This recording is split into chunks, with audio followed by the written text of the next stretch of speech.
for Corby, who I have alerted to this urgent question, this point of order. He has since written to me ahead of the House finally agreeing that statutory instrument yesterday, and I thank him for that courtesy.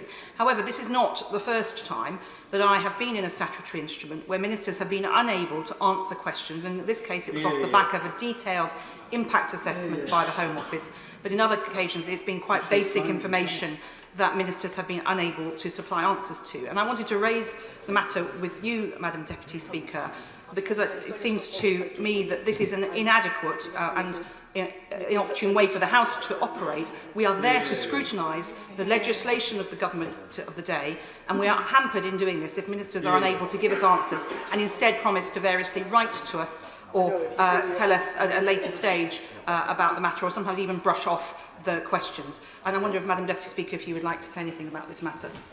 Well, I thank the Honourable Lady for her point of order and for giving me notice of it. I'm assuming she did inform the Minister that she was intending to raise that. Obviously, ministers are responsible for their own responses to honourable members in delegated legislation committees, as in the Chamber.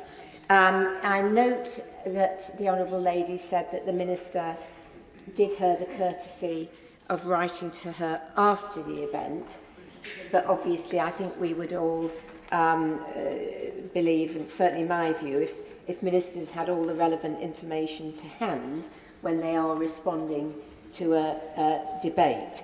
The Leader of the House is here, and I can see has listened carefully to what the Honourable Lady said, so I'm sure she will take that that point back, as will the Treasury bench. Further to that point of order.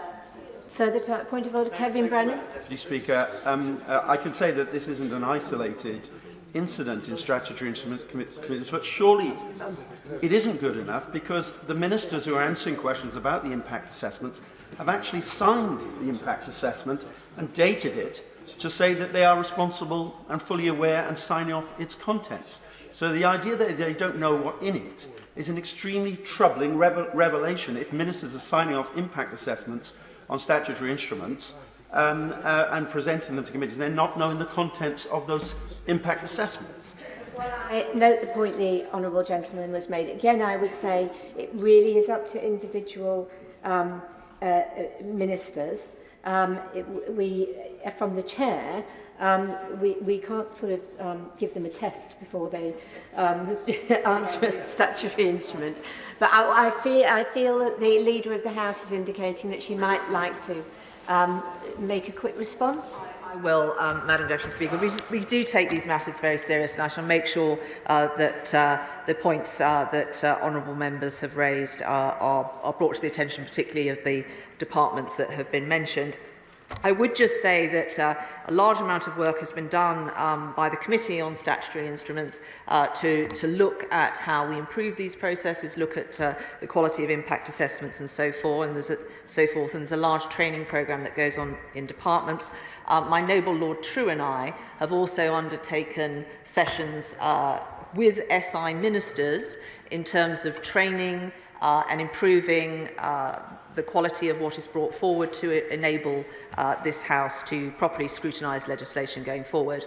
There will be incidents, I'm sure, particularly those with complex briefs, where somebody cannot recall that information necessarily whilst at the dispatch box, but as the textbook example set out by the Right Honourable Lady with regard to the Honourable Member for Corby shows that when those situations arise, ministers are very aware of their responsibilities to get back to honourable members before those statutory instruments come into effect.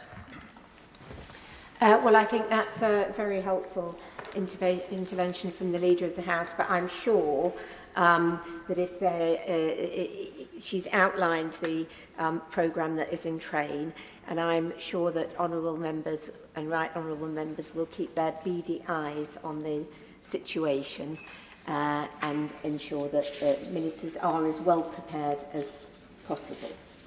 Thank you. We now come to presentation of Bill Stuart Malcolm MacDonald.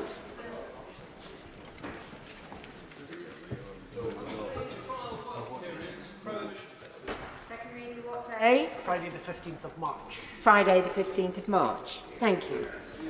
Presentation of Bill. Richard Ford. Military Action Parliamentary Approval Bill. Second reading what day? Friday the 26th of January. Friday the 26th of January. Thank you very much. We now come to the 10-minute rule motion. Neil Hanvey. Thank you, Madam Deputy Speaker. I beg to move that leave be given to bring in a bill to amend the Scotland Act 1998 to transfer the power to legislate for a Scottish independence referendum to the Scottish Parliament, to provide that such power may only be exercised where the Scottish public had demonstrated its support for holding such a referendum, to provide that no such referendum may be held sooner than 7 years following any previous such referendum, and for connected purposes. I'm standing up for the right for self-determination. I'm standing up for our territory. I'm standing up for our people. I'm standing up for international law. I'm standing up for all those territories, those small territories and peoples the world over. These are the words of then Prime Minister Margaret Thatcher, recounted from her Downing Street years memoirs. She goes on to say, the principle of self-determination has become a fundamental component of international law and is enshrined in the UN Charter. And that principle she spoke of, the principle of self-determination of peoples, was enshrined in the UN Charter when Prime Minister Winston Churchill signed the 1941 Atlantic Charter. Any notion that Scots freely entered into the Union by an act of self-determination has no credibility whatsoever. In 1707, a majority of Scottish parliamentarians may have been persuaded, but the people were never consulted. The Acts of Union 1707 between England and Scotland created the Kingdom of Great Britain, establishing a single political entity, yet preserving the territorial, legal and institutional integrity of each partner country. The UK's constitution is not codified in a single document, so the question of whether the Acts of Union can be unilaterally dissolved by one party is not clear. However, the accepted position hitherto is that the Union is a voluntary association of equal partners and that Scotland has an unquestioned right of self-determination. Scotland's distinct constitutional tradition is best expressed by Lord Cooper in the case of McCormick versus Lord Advocate, which says the principle of the unlimited sovereignty of Parliament is a distinctively English principle, which has no counterpart in Scottish constitutional law. And in the pleadings of the Honourable and Learned Member for Edinburgh South West in her prorogation case to the UK Supreme Court, it was noted that the 1707 parliamentary union between England and Scotland may have created a new state, but it did not create one nation. In recent years, the UK state has steadfastly refused to acknowledge or honour the principle or the democratic wishes of the Scottish electorate. According to distinguished academic and legal practitioner in international law, Professor Robert McCorquodale, the people of Scotland are distinct within the UK and have a right to self-determination. And as the people of Scotland are a people for the purposes of the right to self-determination, the choice of the means to exercise it is for the people to decide, not for the state. These are not obscure or arcane points of law, they are precise and purposeful, and according to Professor McCorquodale, such treaty obligations are binding under international law on all states. The question of whether the ancient nation of Scotland should be an independent country once again continues to be the subject of much debate. In short, with current support sitting at 50% across the population and above 70% among younger people, the matter is far from settled. It is entirely proper for any country to review such important matters because Scotland will only become independent as and when a majority of the people of Scotland choose that path. This demands the use of a democratic mechanism that is constitutional and satisfies international legal precedent. This bill seeks to standardise and codify such a requirement in line with the motion passed by this House, which endorsed the principles of the 1989 Claim of Right and which acknowledged the sovereign right of the Scottish people to determine the form of government best suited to their needs. At that time, the Claim of Right was supported by every political party save the Tories. In particular, Liberal Democrat MPs such as Ray Mitchie and Charles Kennedy were forthright in their support for the principle of Scottish sovereignty. They were following a home rule tradition in that party which never for a second disputed Scotland's right of self-determination, albeit they thought Scotland should choose a form of federalism rather than independence. It would be unfortunate then today if, already having deserted their historic commitment to the European cause, the Liberal Democrats were to follow that by deserting their historic commitment to respecting Scotland's national rights. This morning, the Honourable Member for Edinburgh West called this bill, which favours neither one side nor the other, divisive and unnecessary, when it is anything but. It is in fact both liberal and fundamentally democratic. The effect of this bill should be uncontroversial for every member. It merely establishes in law an equivalent mechanism to the principle already conceded by the UK Government in relation to a border poll in Northern Ireland. Firstly, that the power to legislate for a referendum requires a democratic mandate from the Scottish public to do so. Since 2014, that criterion has been met in successive general elections to the Scottish Parliament, most recently in 2021, where a majority of MSPs were elected and a majority of votes were cast in favour of a manifesto commitment to deliver an independence referendum. Secondly, this bill states that no such referendum may be held any sooner than every 7 years after any previous such referendum. Should members of this chamber deny Scotland her legitimate claim on self-determination, then it will have put beyond doubt that the voice of the people of Scotland is not welcome in this place, and a new approach must be considered. This bill offers both remedy and route. It places the power to decide firmly where it belongs, in the hands of the people of Scotland, and it does so by transferring the power to hold a referendum on independence to the Scottish Parliament. It is a parallel initiative to that being led by my Alba Party colleague Ash Regan MSP in the Scottish Parliament. Ms Regan has brought forward a draft bill that would allow a referendum to be held to ask the people of Scotland if they think that the Scottish Parliament should have the powers to negotiate and legislate for independence. Its purpose is to consult the people of Scotland on their opinion on extending the provisions of their Parliament to hold such a referendum, a proposition supported by expert legal opinion of Aidan O'Neill KC. Both proposals have at their heart the democratic imperative that Scotland's political destiny must be in the hands of the people of Scotland, not in the hands of a Westminster Parliament or the Supreme Court. How does the behaviour of the UK Government or the repeated espoused position of the opposition party constitute access to meaningful political process, as claimed in the recent UK Supreme Court judgment? In the aftermath of the 2014 referendum, the All-Party Smith Commission agreement was signed by all of Scotland's main political parties, SNP, Labour, Tory and Liberal Democrats, and it stated, "It is agreed that nothing in this report prevents Scotland becoming an independent country in the future, should the people of Scotland so choose." While each have failed to deliver on that commitment, this bill provides a necessary, equitable and democratic mechanism for the people of Scotland. In 1889, in this place, the equality of the UK partner countries was asserted by a Liberal MP, William Ewart Gladstone, when he said the following: "I am to suppose a case in which Scotland, unanimously or by a clearly preponderating voice, were to make the demand on the United Parliament to be treated not only on the same principle, but in the same manner as Ireland.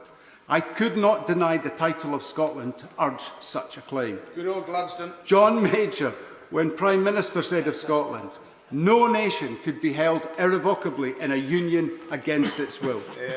It is increasingly apparent that this is not a union of equals.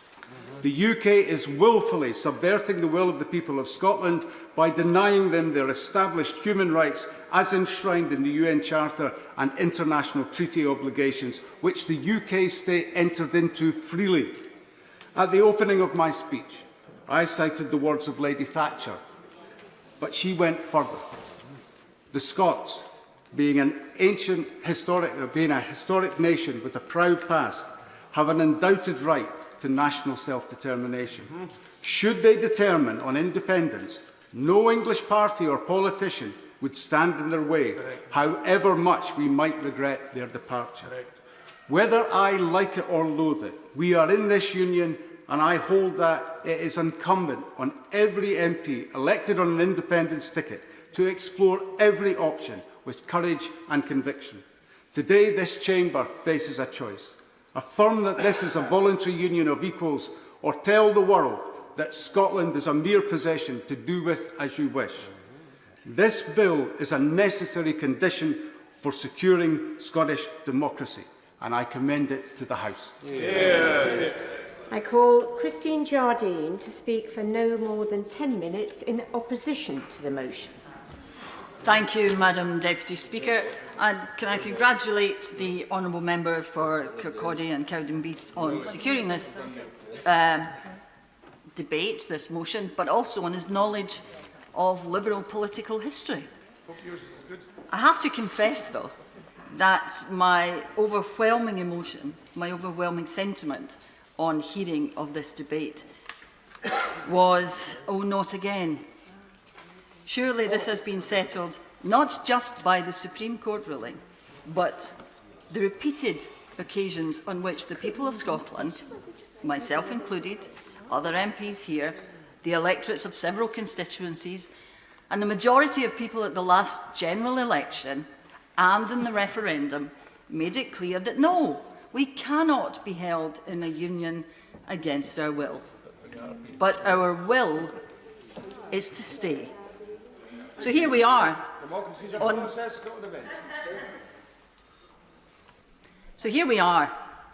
On the anniversary of the parliamentary approval of the Act of Union in 1707, going over the same nationalist argument again and again. The argument which has been rejected in the referendum and rejected at the general election. This could and should be a day when the people of this country might expect their elected representatives to be considering the importance of what has gone before as a result of that act. Considering what we have achieved and what we have built and what we can continue to build and improve upon as part of the union. Because, as the Honourable Member said, as a Liberal and a Liberal Democrat, I do fundamentally believe in Home Rule for Scotland. I do fundamentally agree that the United Kingdom needs to change. And I do agree that the people of Scotland deserve incremental increases in power. But that is because I believe in a federal United Kingdom. I have said so on numerous occasions and will continue to do so. I would also point out that in the past 45 years, there have been 3 referendums on Scottish future, Scottish political future, the Scottish people's future, and the state of the Constitution. Every single one of them was facilitated by the United Kingdom government. And on every occasion, the Scottish people have benefited. As a result of the second one, we have devolution. And surely even those devolution sceptics can see the good that has come from our Parliament. The benefits we have seen not just in Scotland, but from devolution in Wales, and the great changes we've seen in Northern Ireland, and let's not forget of devolution to the Assembly in London. The third referendum on independence in 2014 was facilitated by the UK government when they felt that the Scottish Parliament and the Scottish parliamentary elections had proven that there was a mandate. I know this because, and I have a declaration of interest to declare, I worked on that referendum. And as a result, we have more devolved powers. We have come so far since the turn of the new century in devolving powers in this country. So it is closer to the people most affected by it. It would be dreadful to undermine that, to throw the baby out with the bathwater for a separatist argument. And let's be clear, that is what some colleagues want to do. It is not a secret that I disagree fundamentally with my colleagues on the ALBA and SNP benches about independence and where Scotland should be heading, particularly at a time when what is required of us in this place is to work together to solve the ills that are blighting people across these isles. And I would repeat, in doing that, the UK government is not a block on more devolution. They have worked to enable it. And whatever nationalists might tell us, independence is not an answer to our problems. It is not even the question that most people in Scotland want to raise. That question is about inflation, about interest rates, about the cost of living. They constantly, in my constituency, ask me about instability across the globe and what we are going to do about those issues. And yes, they want change, but they want a different government. They want a different approach. What they do not want, and what they regularly tell me they are fed up hearing about, is separation. They are tired of the negativity of their world and their children's world becoming smaller because of mismanaged governments and ideological decisions. They want to address the problems with our education system in Scotland, with our NHS in Scotland, with our public services in Scotland, all of which have declined during the period of nationalist government when the only thing they prioritised was independence. And we are suffering, and we do not want to do that anymore. But perhaps if the nationalists lifted their heads from their ideological manifesto about separation, and perhaps if they listened a little more to the people of Scotland, and stopped taking the support for granted, they would know that themselves. They would know that they may not like this particular government, and there are times when, frankly, I agree wholeheartedly with the people of Scotland. They don't like this particular government, but they see an opportunity for change coming in the next few months. Perhaps that is why the nationalists are putting new impetus into their cause, because they see that there is an opportunity for change coming, and that people will choose to change the government rather than the constitution. The problem that is before us is that the United Kingdom, we all know, is not perfect. Of course it isn't. What governmental system is? It needs reform. We need to move forward, I believe, to a more federal system. But what we do not need is more division, more rancour, at a time when we already have a list of problems in this country longer than any of us would like. This proposition before us would do little to address those very real problems faced by my constituents and everyone else in Scotland. It would, as I say, be just one more division, more arguments, same old grievances. It's time to move on. Accept that the will of the Scottish people, as expressed regularly, is to remain in the United Kingdom and work to improve it and the lives of all of the people of the United Kingdom. The Scottish people have expressed their will. No, they cannot be, as we have all said, held in a union against our will. But our will is to stay in that United Kingdom. And I would ask this House not to waste any more time on an argument that the Scottish people have settled and will do so again at the next general election. Question is that the honourable member have leave to bring in the bill. As many as are of that opinion say aye. Aye. The contrary, no. Division, clear the lobby.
Two minutes now.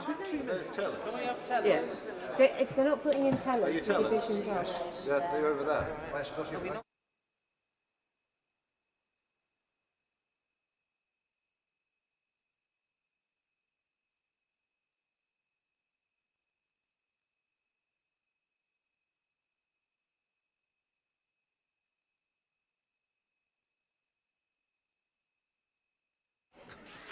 Question is that the honourable member have leave to bring in the bill. As many as are of that opinion say aye. Aye. Contrary, no. No. Tellers for the ayes, Jonathan Edwards and Carol Monaghan. Tellers for the noes, William Ragg and Sir Robert Buckler.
Lock the doors.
Order.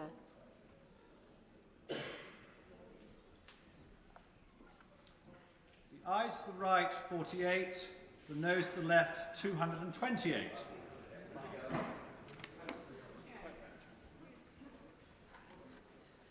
Thank you. The ayes to the right, 48. The noes to the left, 228. So the noes have it, the noes have it. Unlock. Order. The clerk will now proceed to read the orders of the day. Safety of Rwanda, asylum and immigration bill, committee. No. Order.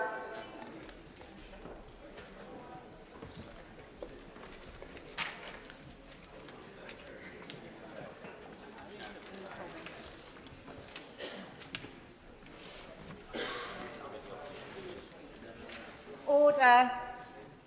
Safety of Rwanda, asylum and immigration bill. I remind members that in committee, members should not address the chair as Deputy Speaker. Please use our names when addressing the chair, or Madam Chair, Chair, Madam Chairman, or Mr. Chairman are also acceptable. Lots of options. That's my name. I mentioned that at the start. We begin with Amendment 45 to Clause 2, with which it will be convenient to consider other amendments to Clause 2, Clause 2 stand part, amendments to Clause 4, Clause 4 stand part, new Clause 6, and amendments to Clause 9, which relate to Clause 2, as set out in the selection paper. I call Alison Thulis to move Amendment 45. Thank you very much, Madam Chair. I move the amendments in my name and the names of my honourable colleagues. The SNP have brought forward amendments to this appalling bill, not because we believe really that there are improvements which could be made to it, but because that is the limitation of the process that we have in front of us this afternoon. This bill is irredeemably awful, in each and every provision, in every clause, and with the intent behind it. And it will not work. Like the hostile environment that came before, the Nationality and Borders Act and the Illegal Migration Act, which only got royal assent 180 days ago, It will fail to reach its objectives because it fails to engage with reality. The more I hear from government benches on this issue, the many Home Office ministers who have come and gone before, I can only feel that they just do not understand why people seek sanctuary on our shores. They are astonishing in their ignorance and baffling in the lack of effort that they put into understanding. And one of the reasons, those reasons that people do come to the UK, is the UK's now clearly defunct reputation for fairness and the rule of law, which this bill comprehensively shreds. The Committee for the Joint Council for the Welfare of Immigrants have highlighted the impact that all of this has had on people that they deal with.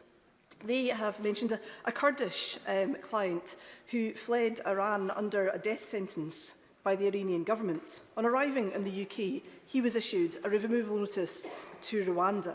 He said, "The reason I came to England is that I knew I would be safe in the UK, and I was trapped by the smugglers. When I received the news that I would be sent to Rwanda, it felt like death again to me." At the Supreme Court ruling, this person was relieved. He thought he was going to be safe, and now he is going. He has had the rug pulled underneath him yet again.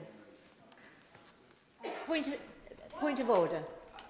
This does seem very much a second reading to me. It'd be very helpful if the Honourable Lady could direct the amendments in which we're interested to hear what she's got to say. It's actually amendments and clause stand part. Yes. So that does give a little wider scope than perhaps the Right Honourable Gentleman realised. Alison Toulis. Oh. Thank you very much, Dame Rosie. I'm glad the Honourable Gentleman has had your advice on the subject of this debate. Madam Deputy Speaker, to put this into context, I sit in front of people every single week in my advice surgeries and listen patiently to the stories of constituents who come to see me. I have often read their Home Office statements. They have been through trauma. They have made perilous journeys at unimaginable cost. They have been tortured and they bear the scars, both physical and mental. They have seen their relatives murdered. They have run rather than be forcibly recruited into an army that would kill and rape their loved ones. They have been victims of trafficking and slavery. They have been unable to hide their views of their identity from those who would persecute them. They have seen the stable life that they have built crumble before their eyes. They never planned to be sitting on a random Friday morning in a community centre in Glasgow in tears before a member of some other country's parliament. They don't understand why this UK government treats them so poorly, disbelieves them, forces them to wait, prevents them from working, keeps them apart from the only loved ones they have left, and I can't comprehend it either. If you can tell me why the government treats people so poorly, yes, I would. I'm grateful to the Honourable Lady for giving way, and I've been listening with interest to the compassion that she is expressing. But could she tell me how many illegal asylum seekers per head of population Scotland is accommodating, and how many illegal asylum seekers per head of population England is accommodating? Gentle should inform himself, because there is no such thing as an illegal asylum seeker in the first place.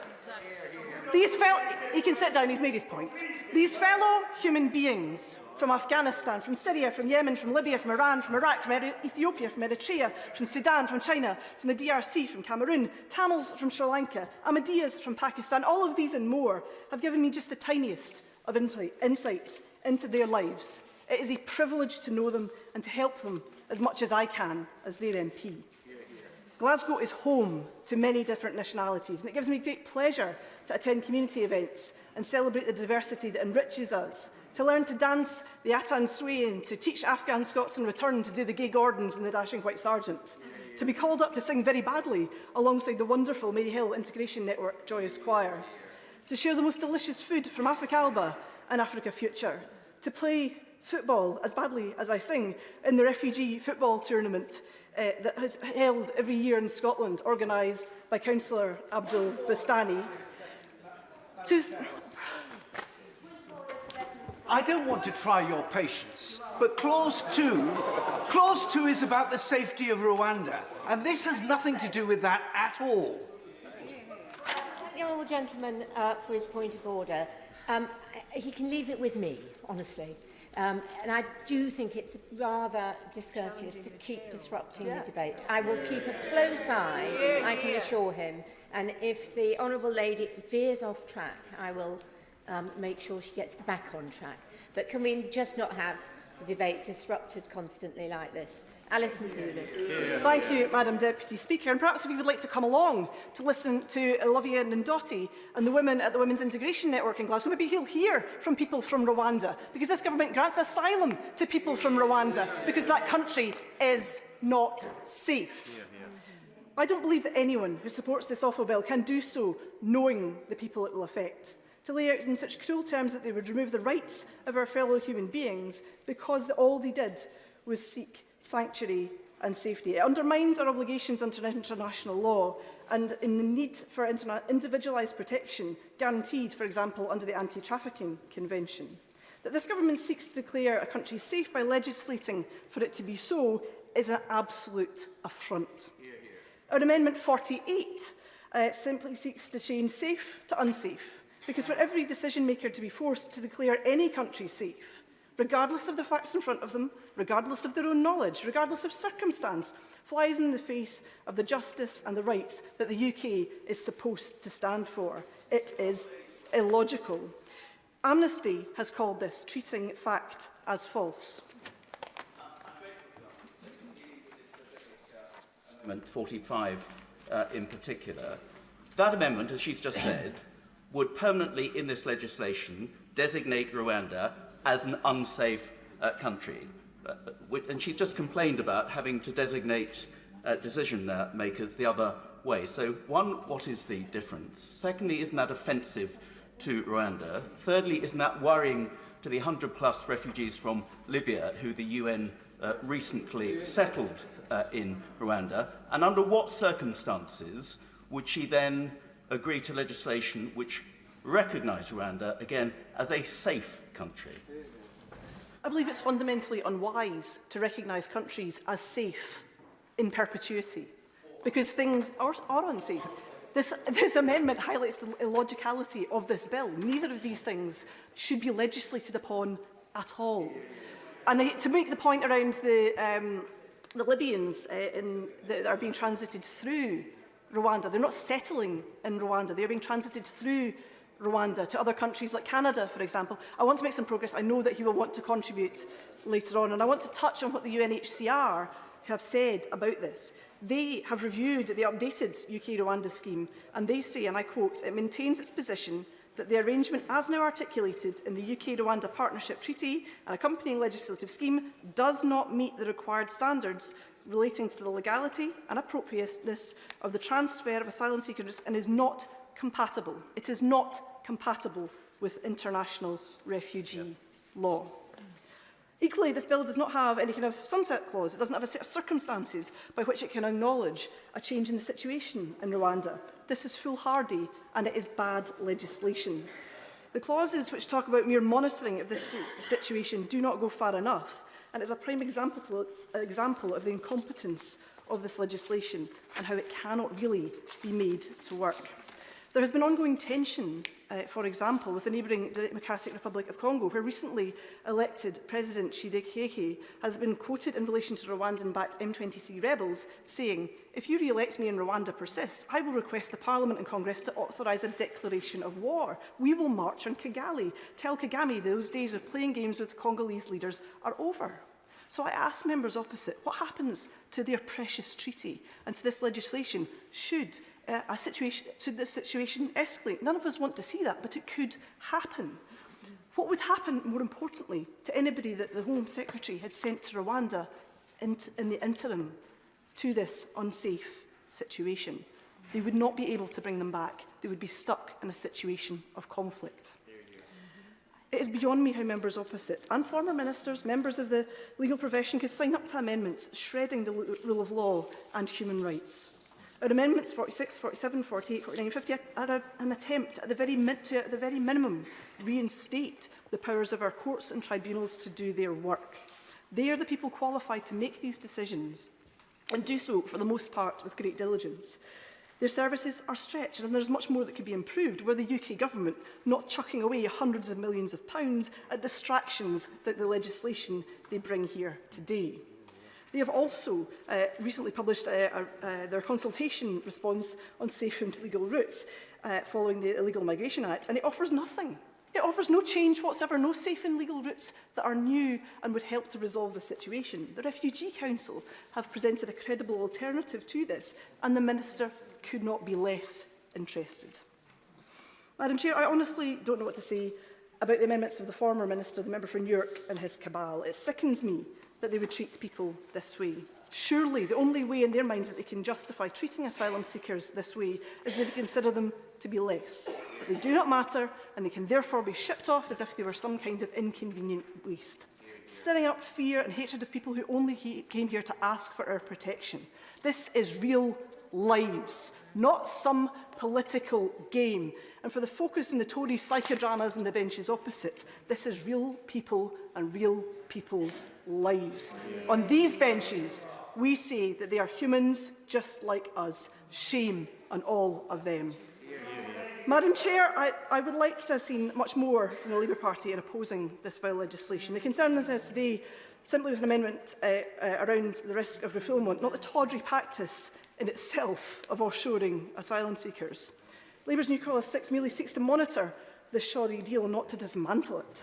Last week, they would not be clear if it was the principle of Rwanda or just the costs that they found problematic. So I asked the Shadow Minister, would he revoke this legislation? Overruling courts, treating people as if they were less than human, not entitled to the rights that we all expect. These are dark days, Madam Chair. This is not normal, and nor should it become so. On the SNP benches, we will fight this rotten bill all the way, today, tomorrow, and any opportunity we get, not in our name. The question is that Amendment 45 be made. Robert Jenrick. Thank you, Dame Rosie, and I rise to speak in favour of the amendments in my name and that of my honourable friend, the member for Stone. Dame Rosie, a single question, at least on our side, hangs over this debate. What works? It doesn't matter whether this is the most robust piece of immigration legislation we've ever done. That's not relevant. It doesn't matter whether this is a suitable compromise between this faction or that. That might be a noble aim, but that's not what we're here to do on behalf of our constituents today. What matters is, does this scheme work? And why does that matter? It matters because illegal migration is doing untold damage to our country. It is costing us billions of pounds. It's exploiting tens of thousands of people. It's leaving a trail of human misery across Europe, across North Africa and beyond. People are drowning in the English Channel and will continue to do so month after month. We have to fix this problem. And we in this House have the power to do so and the responsibility on our shoulders. The question is, are we willing to do it? I will give way to the honourable gentleman in a moment. Let me finish my point. The current bill doesn't work. And the test of whether it works is not can we get a few symbolic flights off in the months ahead with a small number of illegal migrants on them. The test is can we create the kind of sustainable deterrent that we set out to achieve. The sustainable deterrent that my right honourable friend, the member for Whittam, set out to achieve when she secured this groundbreaking deal with Rwanda. The kind of deterrent that protects not just this country for generations to come from the scourge of illegal migration, but the whole continent of Europe. Because I can tell all honourable and right honourable members, having spoken to almost every interior minister and immigration minister, not just in Europe, but in Egypt, in Tunisia, in Morocco, in Turkey, they all ask, when are you getting this policy up and running? Will it work? And they want it to work, because they know if we can create a sustainable deterrent, We will stop people coming. We will secure Europe's borders. We will save lives. And in an age of mass migration, this is one of the most important challenges that we have to face. I'll give way to the right honourable gentleman. Great. Sir Chris Bryant. I completely agree with him about one thing. I don't think this bill will work. I don't think it will work if it has the amendments that he's tabled included in it either. And that is because I think he and I come to a completely different position as to the nature of the deterrence and whether it would work at all. Because it seems to me self-evident that there must be an enormous deterrent if you have to get in a tiny boat, risking your life as a pregnant woman with children beside you, having paid thousands of pounds to a vile, despicable people trafficker. Why? What evidence does he have that this plan, gimmick, is any more deterrent than that? Here, here, here, here. If the right honourable gentleman were right, then hundreds of thousands of people wouldn't be making that very journey every year. There are millions of people in the world who want to make this journey. There are thousands of people in France seeking to pay people smugglers to come to our country. The only way you will stop this is if you break the people smugglers' business model once and for all. So it is clear, beyond doubt, that if you come to this country, you will be detained and swiftly removed to Rwanda or to another safe country. And where the right honourable gentleman is wrong is he, like the Labour front bench, believe completely erroneously that you can arrest your way out of this problem. Yes. Well, the National Crime Agency don't support them in that contention, and I have not seen any evidence that that will work. Nobody who's looked into this problem believes that these fungible and complex gangs that stretch across Europe and beyond, who import boats for next to nothing from China and Bulgaria and Turkey, can just be arrested out of their existence. Everyone says the same thing: create a deterrent. That is what the Rwanda policy does. I won't give way again to the right honourable gentleman. Let me move forward and speak more directly to our amendments, because that's the purpose of today. The amendments that have been brought forward in my name and that of my honourable friend, the member for Stone, in 4 groups, 2 of which will be heard and discussed today, 2 tomorrow, seek to address the evident flaws of the bill. And they represent the last opportunity for us to get this policy right. Let me speak directly to the one that is in my name, and my right honourable friend for Stone can speak to the one which he leads. Mine speaks to individual claims, and this is a point that I have made time and again. All my experience at the Home Office teaches me that every single illegal migrant coming to this country will try every possible way to avoid being removed. We know that. That's what they do today. It's human nature that people would do this. You have to legislate for human nature, not against it. And every legal representative and lefty lawyer will try everything they can to support those claims. We see it every time. Experience teaches us this. Now, the bill does improve the situation. The bill makes it tighter, but only in respect of the general safety of Rwanda, not in respect of an individual's circumstance. So I'll give way to the Honourable Lady in a moment. But so as night follows day, every migrant will say, Rwanda may be generally safe, and I believe it is, but it's not safe for me. And that is one of the central intellectual incoherences, as the government's own lawyers have said, at the heart of this bill. It envisages that Rwanda is generally safe, but for a range of unspecified reasons, foresees that Rwanda will not be safe for others. And of course, as we've seen in the past, one person will mount a successful challenge. That will create a precedent. Every legal representative and NGO like Care for Calais will then school everyone to make exactly the same challenge. And time and again, we will lose these cases in the courts. So the bill in that respect is legally flawed, but it's also operationally flawed because of that. And let me explain to those who are not as well versed as, understandably, those of us who've been ministers in this field are. We only have 2,000 detained spaces in our immigration removal centres in this country.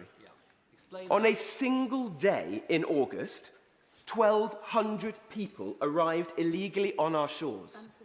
So in a weekend, all the detained capacity in the whole United Kingdom would be consumed.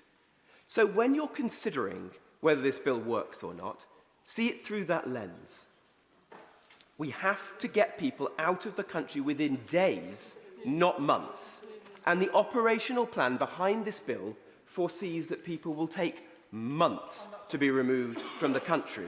So what will happen is that our detained capacity will be filled, people will then be bailed to hotels, they will then abscond and never be seen again. And within a single week in August, this scheme will have failed.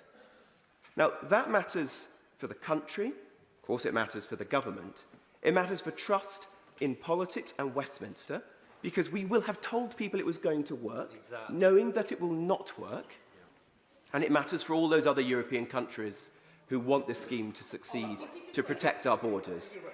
Well, I'll give way to my honourable friend. I'm grateful to my honourable friend, and he's making a good case for deterrent, but I fear a bad case for his amendments.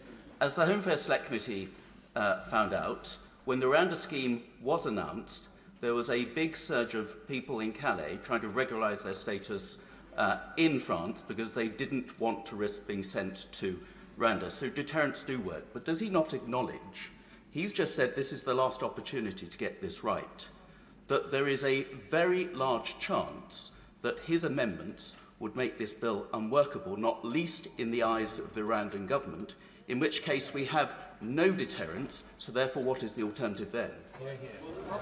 Question head on. I've known the honourable gentleman for a long time, and he wasn't born yesterday. That argument is not a plausible one, in my opinion. The argument that the Rwandan government would walk away from this scheme was raised not just at the 11th hour, but 1 minute to midnight. It's predicated on the belief that the government of Rwanda would walk away from a scheme on the grounds that it might conceivably fall foul of the European Convention on Human Rights, which Rwanda is not itself a party to, and where the only reason we would fall foul of the European Convention of Human Rights would have been because of conduct in Rwanda itself. I don't find that a plausible argument, I'm afraid. And if it were the correct response, why then pilot a bill through Parliament where on the very front page it says the government cannot attest to the fact that the bill is compliant with international law? Why would the Prime Minister say that he's willing to ignore foreign judges when his own legal advice says that that's in breach of international law? And why would we pursue a policy which the UNHCR has just said yesterday is, in their opinion, in breach of international law? I think this is not a plausible argument from the government. I think it was unwise for the government to solicit that press release from the government of Rwanda. I don't think that we should cast blame on the government of Rwanda, because I think that they are honourable people who want this scheme to work, and I have the highest opinion of our interlocutors in Rwanda, and it's for that reason that I want to do what we said we would do when my right honourable friend created the scheme, which is work with them in good faith to get the job done. I won't give way at the moment. Let me make some more progress on explaining the amendment, if I may. The way that flights will work when this scheme commences is not under the Illegal Migration Act that we passed last year at all. The first several months of flights will be through a group of individuals who my right honourable friend, the member for Whittam, and officials at the time selected when the Rwanda policy was first devised. Those individuals have been in the United Kingdom for months or years, many of whom we've lost contact with, none of whom can be subject to the protections in the Illegal Migration Act. So even if you believe that the serious and irreversible harm test within it is a very strict one, and I'll come to that in a moment, that won't apply to the flights that will go off in the months ahead. It may not apply to any flights that go off before the next general election. So if you want those flights to be full of illegal migrants and there to be a deterrent effect, I think you need to support the amendments that I've set out, which create that strict approach. When we do, I'll give way in a moment. When we do come to those individuals who are subject to the Illegal Migration Act's strictures, the government's contention is that the serious and irreversible harm test is a very high one. I don't think that's right. I think the Supreme Court's judgment lowers the bar. The revealed preference of the judiciary is to be generous towards illegal migrants. It is to make this scheme difficult to operationalise. And as this is the last legal opportunity or legislative opportunity for us to tackle this issue, I suggest we get it right and we narrow the opportunities for the judiciary to intervene, or else we're going to find that these flights are symbolic flights with very few individuals on them at all. I will give way. I'm grateful. I wanted to touch on something that you mentioned earlier on with regard to whether it will work at all. He's very often gone on the record as saying about the Albania scheme, which has been very, very successful. There's now 90% fewer Albanians coming across. In the year to September last year, 2,749 illegal migrants were returned to Albania. They didn't require these amendments, and the law that we currently have allowed them to be returned, and I don't remember hearing about any appeals from those people. So on that basis, and this bill is stricter than what we currently have, why won't it work if it already works on the Albania scheme? Well, I've heard that argument advanced before, and of course I'm proud of what we've achieved with the Albania scheme, but I think that is judging two quite different propositions. The Albania scheme is taking somebody who is in the United Kingdom and asking them to return to their home country, a European country, a highly developed country. It's a very different proposition, I'd say, to my honourable friend, than asking somebody, in fact, not asking somebody, enforcing that they should be removed from the United Kingdom to a third country which they do not wish to go to. Also, as he may know, very few small boat arrivals have been removed to Rwanda, to Albania. Almost all of those individuals who have gone to Albania have been foreign national offenders in our prisons, time-served FNOs. They've been individuals who have voluntarily chosen to return to Albania, and those who've been in the United Kingdom for a long time. The success of this scheme rests on taking people off small boats, detaining them for very short periods of time, and then removing them swiftly to Rwanda. For the reasons I've just set out, I think that's extremely unlikely to succeed at any scale in the way the bill is currently structured. I'll give way to the Honourable Lady, and then I'll conclude my remarks, if I may. Caroline Lucas. I'm grateful to him for giving way and would just point out that people arrive in small boats because legal routes have been blocked. But when it comes to his amendment in particular, Clause 4 of this disgusting bill already provides a very, very limited route for individuals to challenge their removal to Rwanda based on their individual circumstances. Yet my understanding is that the Right Honourable Member is seeking to go even further to override individual legal protections. Even decisions which contain errors would not be open to challenge under his Amendment 22, as I understand it. How on earth is that fair or just or justifiable? Well, on her first point, we've had this argument many times before, but she's completely wrong. This country is one of the world's most generous countries for supporting those in need around the world. And since 2015, we have issued more than 500,000 visas on humanitarian grounds, more than at any time in our history. On the point she makes about my amendment, it's not correct to say that we wouldn't enable people to challenge on their individual circumstances, but they wouldn't be able to be suspensive. So individuals would arrive in the UK, and within days, which is critical to the success of the scheme, they would be removed to Rwanda, where they could bring forward claims as they may wish, but they wouldn't block the flights, and that is critical, without which the scheme will simply not succeed. What we will also say, I won't give way to the right member, what we will also say in this amendment is that there are very narrow grounds in which individuals would not be put on flights, ones the Home Office are very used to dealing with through fitness to travel requirements. And that is a concept that's well known and understood, and I'm certain would work. So what does the amendment do that's different? It narrows down the reasons why which individuals could make claims and makes the scheme legally and operationally workable for the first time. Now, Dame Rosie, Sir Roger, Damascene conversion. We've tried to be constructive in bringing forward this and other amendments. The Prime Minister set a test to me and to anyone who shares my determination to tackle this issue.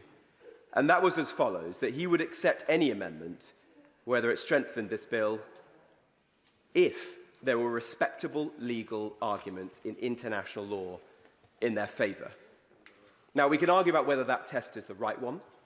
Personally, I feel very strongly that there are times when contested notions of international law should not surpass either parliamentary sovereignty or, above all, the interests of our constituents. And border security and national security are the prime responsibilities of any government. But that was the test. We've met the test. We instructed a very eminent lawyer, John Larkin, KC, former Attorney General of Northern Ireland, to provide us with an opinion. The opinion says that each and every one of the amendments in my name and that of the member for Stone are compliant with international law. Unless the goalposts have been shifted by the government, I see no reason why the Prime Minister and the Minister couldn't accept these amendments and enable us to strengthen this bill once and for all. Sir Roger, I'll conclude by saying this. At the outset, I said that there was one question hanging over this debate, what works. There is a further question. How much are we actually willing to do to stop the boats? How are we willing to take on the vested interests, balance the trade-offs, take the robust steps that will actually work? The only countries in the world that have fixed this problem, latterly Australia and Greece, have been willing to take the most robust action. Are we? Well, I am. I want to stop the boats and secure our borders. This is a difficult issue, but we're not a parish council struggling with some kind of intractable legal issue. We're a sovereign parliament. The power is in our hands. We have agency. The law is our servant, not our master. I would urge all right honourable and honourable members to support the amendments in my name and those of my honourable friend, the member for Stone, and create a scheme that actually works. That's what our constituents expect of us. That is the promise that the Prime Minister has made to them and the whole country. Hear, hear. Opposition front bench, Stephen Kinnock. Thank you very much indeed, Mr. Chairman. I rise to speak in favour of Amendments 35 and 37 and new Clause 6, tabled in the name of the Shadow Home Secretary and myself. But may I just start by reminding the House and anyone watching at home that the Labour Party is opposed to this bill in its entirety, for the simple reason that we are opposed to the Rwanda scheme in its entirety.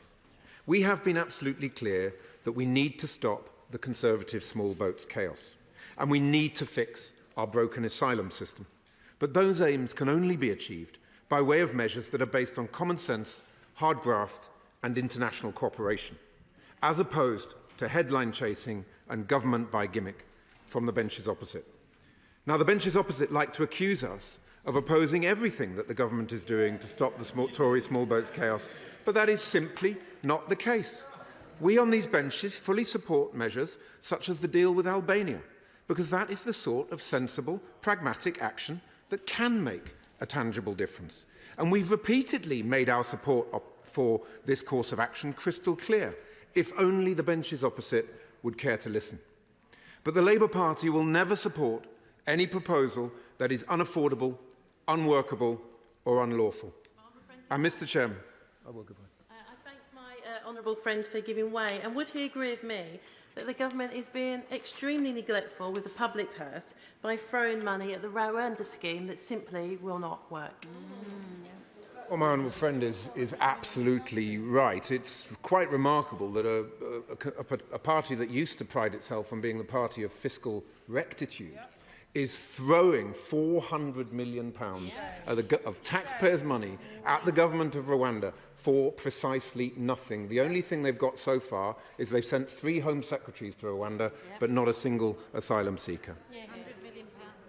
And Mr. Chair, the Rwanda plan is all of the above. It is unaffordable, it is unworkable, and it is unlawful. It's unaffordable to the British taxpayer because a truly staggering £400 million of our taxpayers' money is on the way to the Rwandan government without a single asylum seeker landing in Rwanda. It's unworkable because we know that the Rwandan authorities are only capable of less than 1% of the 30,000 who crossed the channel in small boats in 2023, according to the Court of Appeal. In order for a deterrent to be effective, it has to be credible. And surely even the most ardent supporter of this policy would acknowledge that such a tiny chance of being sent to Rwanda is ever going to deter someone who has risked life and limb to cross continents to escape from persecution and violence. The Foreign Office recently admitted that hundreds of Afghans eligible for resettlement have not been brought into the UK. They exemplify the need for safe and legal routes. And is it not a case that those are exactly the people who are risking life and limb because they cannot get the legal and safe routes that the government should provide? The Honourable Lady is right, and a case in point, of course, is the Afghan schemes. The ARAP scheme has more or less collapsed. The ACRS is not working at all. And which nationality is always in the top 2 or 3 to be crossing on the small boats? The Afghans. It's pretty straightforward. So we oppose the Rwanda policy because it's not a deterrent, it's a distraction. Far better, as the Shadow Home Secretary and myself and others have set out many times in this chamber, to redirect the vast quantities of taxpayers' money that are being wasted on the Rwanda scheme into a new cross-border police unit and into a new security partnership with Europol, which can smash the criminal smuggler gangs upstream. I will give way.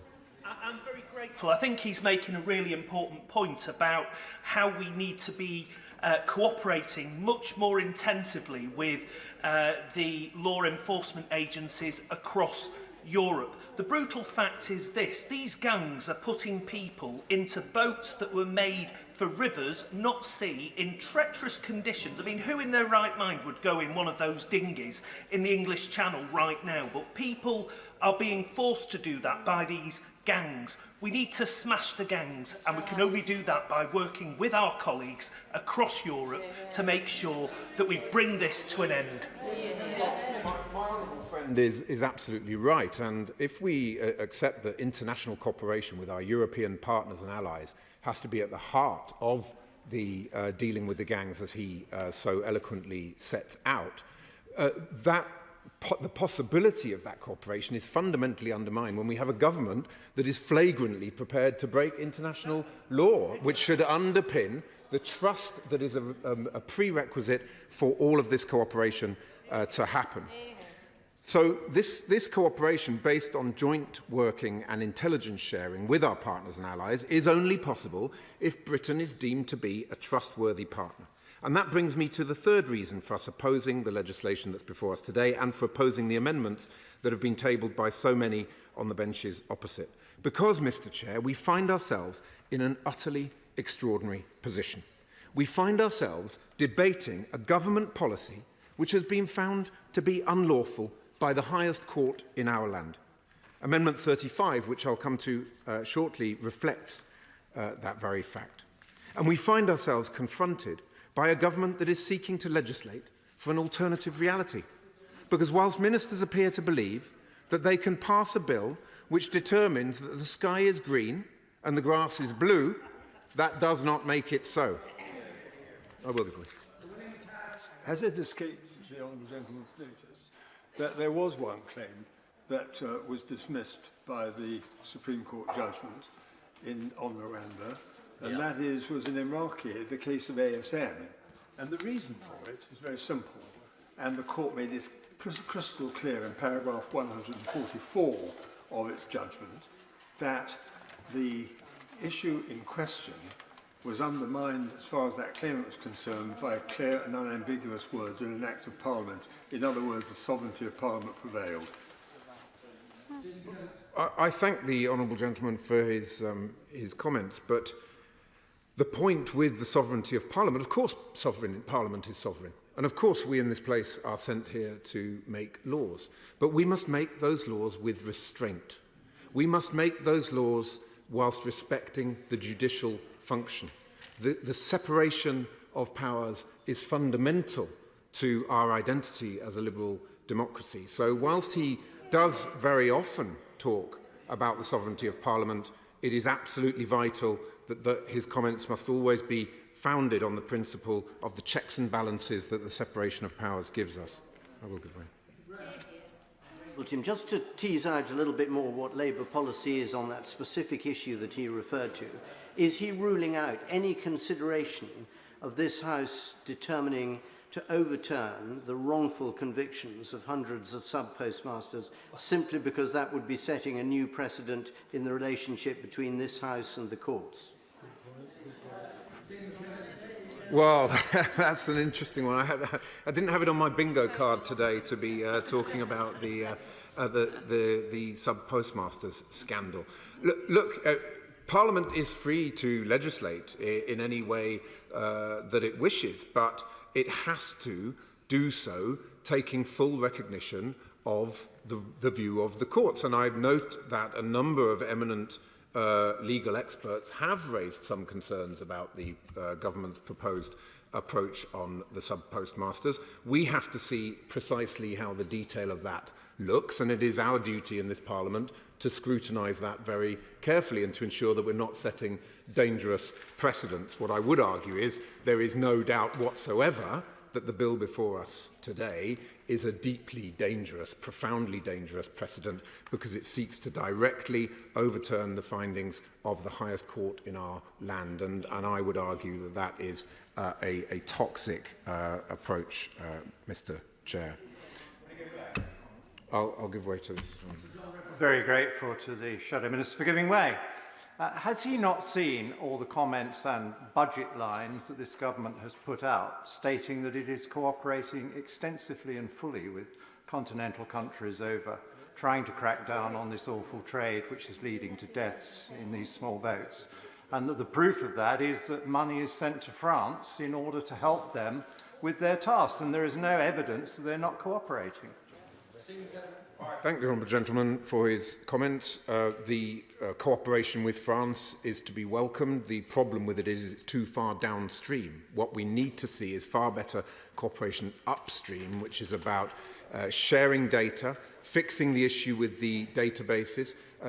My honourable friend, my right honourable friend, the Shadow Home Secretary and the Leader of the Opposition visited Europol recently to come forward with very practical and detailed plans around getting the data sharing right. And that may actually then address the issue that the number of prosecutions of criminal smuggler gangs is going down on this government's watch. The number of returns and removals has gone down by 50% since 2010. So I think it's, again, we go back to this point about let's put more energy and resources into the pragmatic, sensible things that can actually make a difference, as opposed to being distracted by this madcap Rwanda scheme.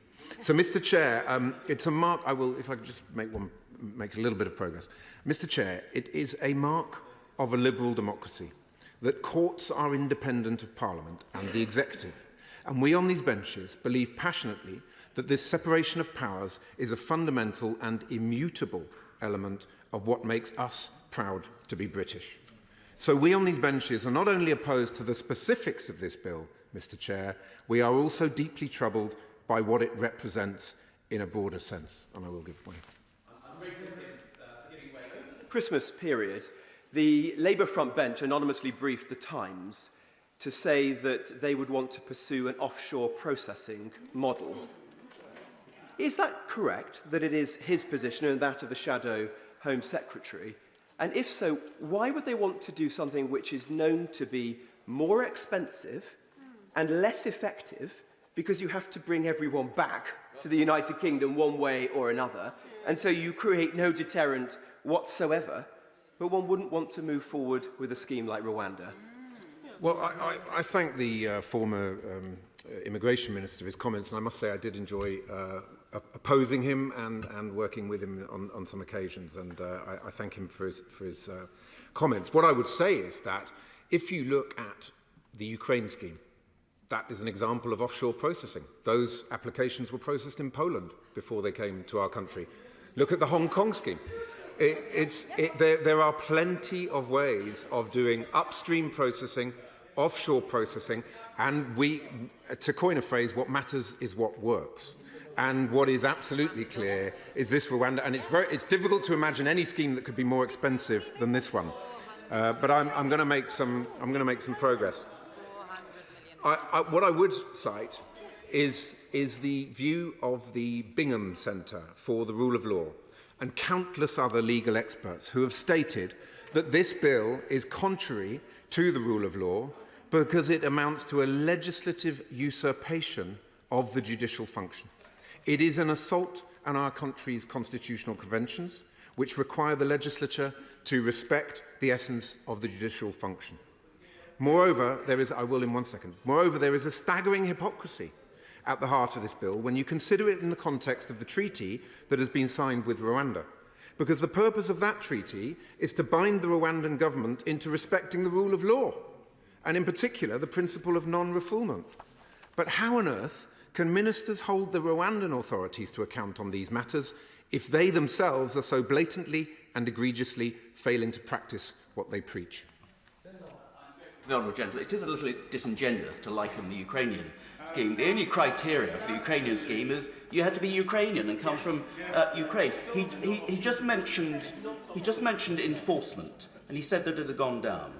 So up to the end of November 2023, Home Office Immigration Enforcement arrested over 246 people for people smuggling into the UK, and there were 124 convictions. And that is in addition to those arrests and convictions which have happened in the continent. So on what figures that he's just claimed were those figures a decline? There's been a 30% drop since 2010 in the convictions of criminal smuggler gangs, and there has been a 50% drop since 2010 in removals. I'd be very happy to write to the honourable gentleman with the clear details of that facts. We've got the receipts. So, Mr. Chair, it is against this fundamentally flawed and farcical backdrop that we seek to modify the legislation that is before us today. Our amendments are an attempt at damage limitation, an effort to moderate the most egregious aspects of this nonsensical and counterproductive bill. Our Amendment 35 acknowledges that, in November of last year, the Supreme Court upheld the Court of Appeal judgment. It ruled unanimously that the Rwanda policy was unlawful because there were substantial grounds to believe people transferred there could be sent to countries where they'd face persecution or inhumane treatment if Rwanda rejected their asylum claims, a practice known as refoulement. The reason for these concerns relate to an issue that I first raised at this dispatch box back in April 2022, when the Rwanda plan was first announced. And that is the fact that when Israel signed its deal with Rwanda in 2013, many of the asylum seekers who were sent from Israel to Rwanda were routinely moved clandestinely to Uganda. And in 3 cases, refoulement to Eritrea via Kenya was only prevented by the UNHCR intervening. Little wonder that the Israeli Supreme Court ruled the scheme unlawful in 2018, and it was closed down. In December, the government signed a treaty with the Rwandan government which says that refoulement is prohibited and says anyone removed to Rwanda from the UK must be allowed to stay in Rwanda.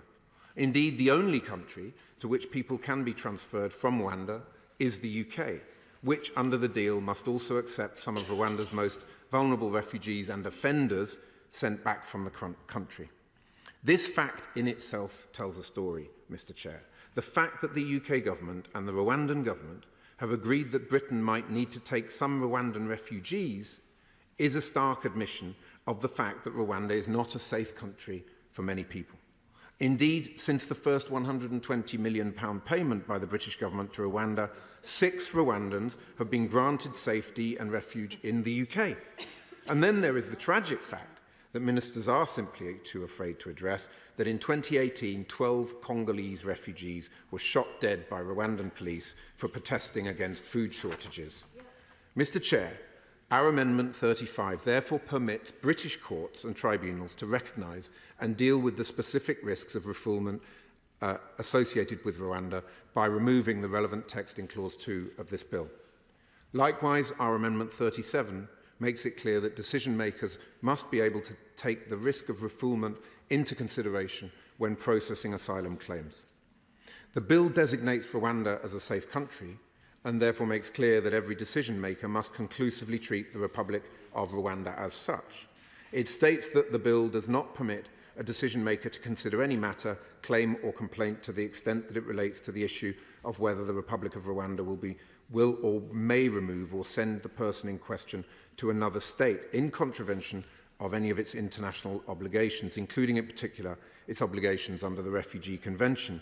Yet, as the government has previously acknowledged, the facts on the ground can change, and therefore it must be acknowledged that decision makers should be able to make their own judgments based on the latest court rulings.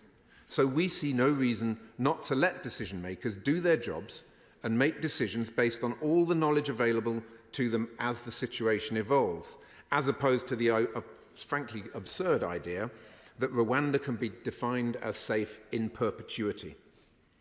I turn now to our new Clause 6. The new treaty states that Rwanda is committed to addressing concerns that are laid out in the Supreme Court judgment, including refoulement. New Clause 6 would simply help to ensure that Rwanda can be held accountable on its treaty commitments by placing the monitoring committee for the Rwanda Treaty on a statutory basis and by placing conditions on when the classification of Rwanda as safe can be suspended in accordance with the material conditions and or non-compliance with obligations under the Rwanda Treaty. As things stand, the government could vary the operating principles of the Monitoring Committee without it being possible for such changes to be challenged in our domestic courts. Our new Clause 6 therefore addresses this unacceptable position by placing the Monitoring Committee on a statutory footing, thus making it justiciable and thus, by definition, more transparent and more accountable. We see no reason why members opposite and across this House should oppose the principles of transparency and accountability upon which our new Clause 6 is based, and we hope they will join us in the I lobby later. Turning briefly to the amendments put forward by members opposite, I would point out that even one of their own colleagues, the chair of, I believe it's called the One Nation Group, has described many of these amendments as authoritarian and a betrayal of conservative values. And he's right, Mr. Chair. The bill in its current form is already an assault on our reputation as a country that upholds the separation of powers and the rule of law. And the majority of the amendments tabled by the benches opposite would take us even further away from those basic democratic principles. So let me be clear. We on these benches will be proudly voting against the amendments that are being promoted by the benches opposite, because the government's Rwanda policy is unaffordable, unworkable and unlawful, because this bill is an affront to the values that we hold dear, and because we will always stand up for the separation of powers, for the rule of law, and for ensuring that we can stand tall in the world. He's very kind to give way a second time. I've listened to him carefully, and I don't have an answer to one of the central questions of the debate. Is the government's view that Rwanda is a safe country? What is the view of the Labour Party? Is Rwanda a safe country? I think we would all be interested to know, and I know the government of Rwanda would be interested to know the Labour Party's position. Well, I thank the honourable member for that intervention. I don't think I could have made it any more clear that we believe in the rule of law and in the judicial function. And when the Supreme Court of our land rules that it is not safe to send asylum seekers to Rwanda, we on these benches agree absolutely with that position. Mr. Chair, we've seen some pretty bizarre stuff emanating from the benches opposite over the decades. But when the history books of the last 14 years are written, their psychodramas over this Rwanda policy will surely take centre stage. Just think of the astonishing amount of government time that's been ploughed into this unaffordable and unworkable nonsense.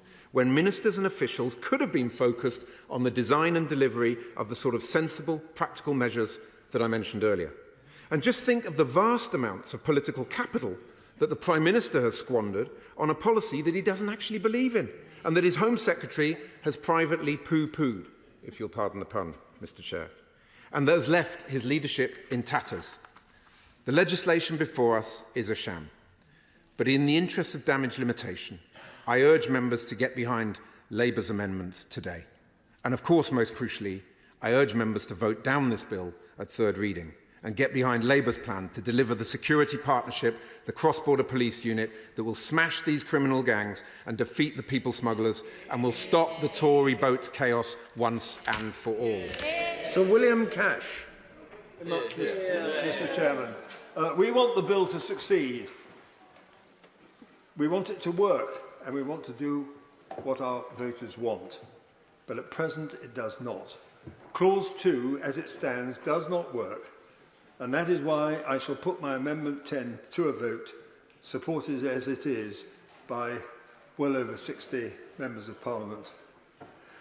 Clause 2 of the bill needs to be amended with clear and unambiguous words and with a full notwithstanding formula, not the one that is currently on offer.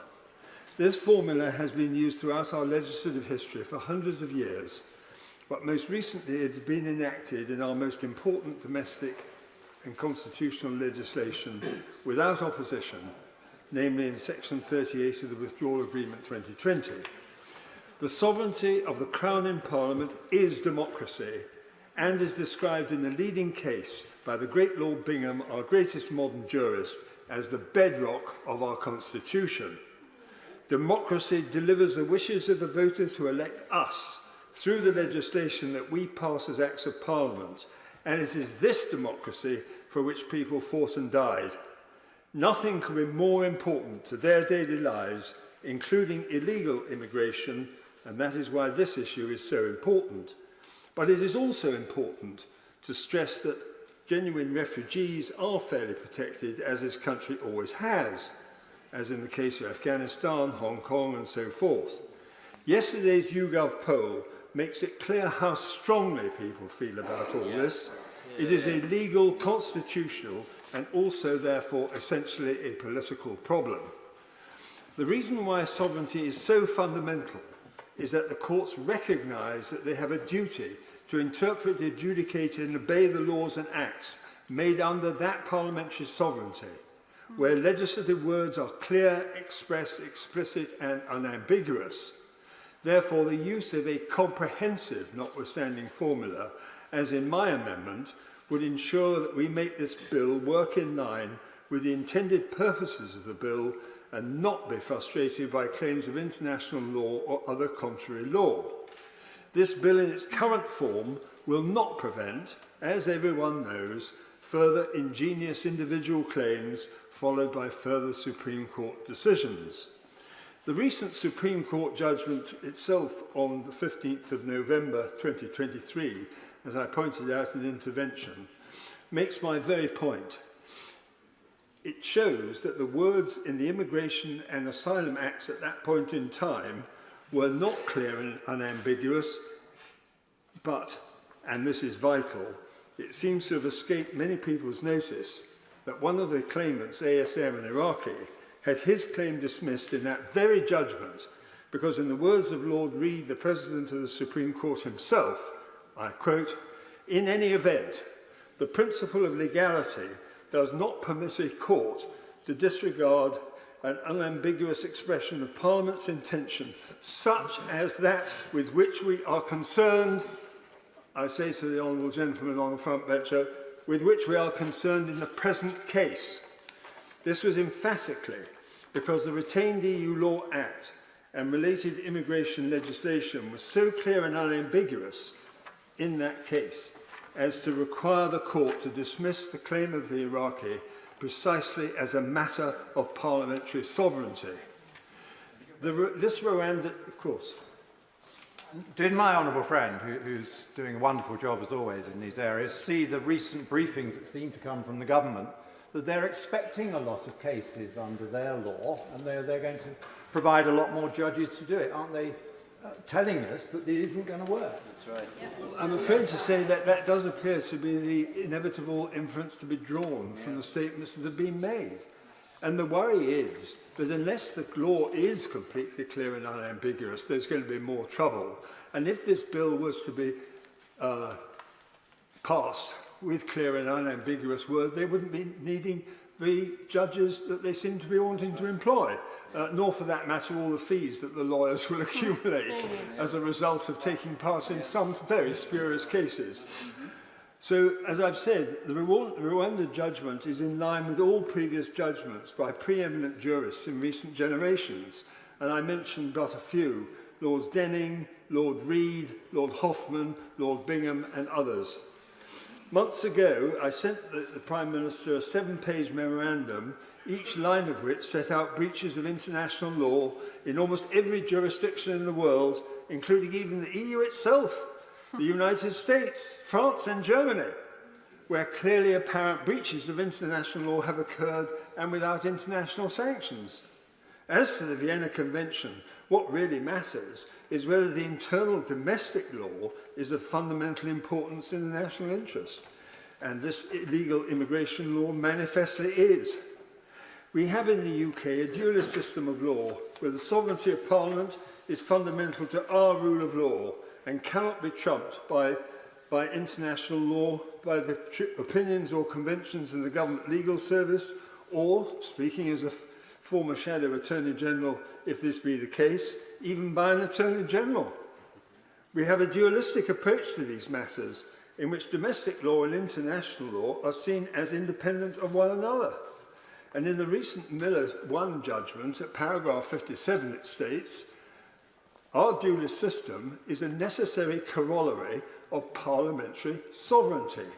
It exists to protect Parliament, not ministers."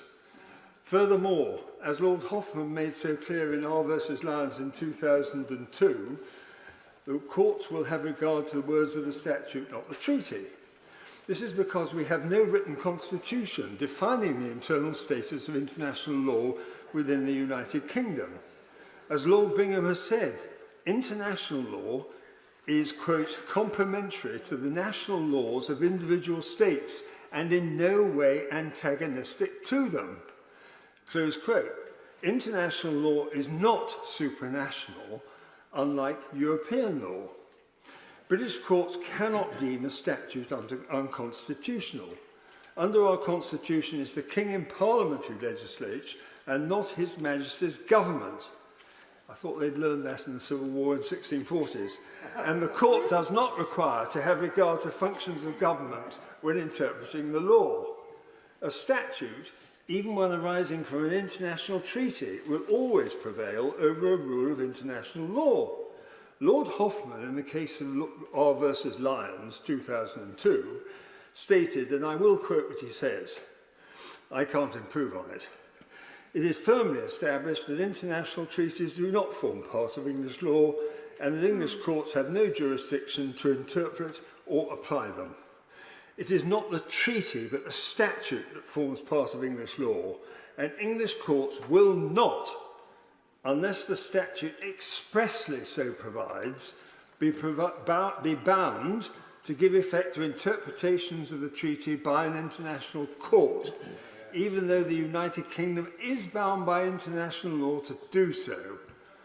The sovereign legislator in the United Kingdom is Parliament. If Parliament has plainly laid down the law, it is the duty of the courts to apply it, whether that would involve the Crown in breach of an international treaty or not. Nothing could be clearer." In Bradley and Ewing's authoritative book, Constitutional and Administrative Law, it is clearly stated that the legislative supremacy of Parliament is not limited by international law. The courts may not hold an act void on the ground that it contravenes general principles of international law. Indeed, the Labour government in 1998 specifically reaffirmed the sovereignty of Parliament in relation to its Human Rights Act, saying it would not seek to quote, would not seek to transfer power from future parliaments to the courts because it would confer on the judiciary a general power over the decisions of Parliament and would draw the judiciary into serious conflict with Parliament.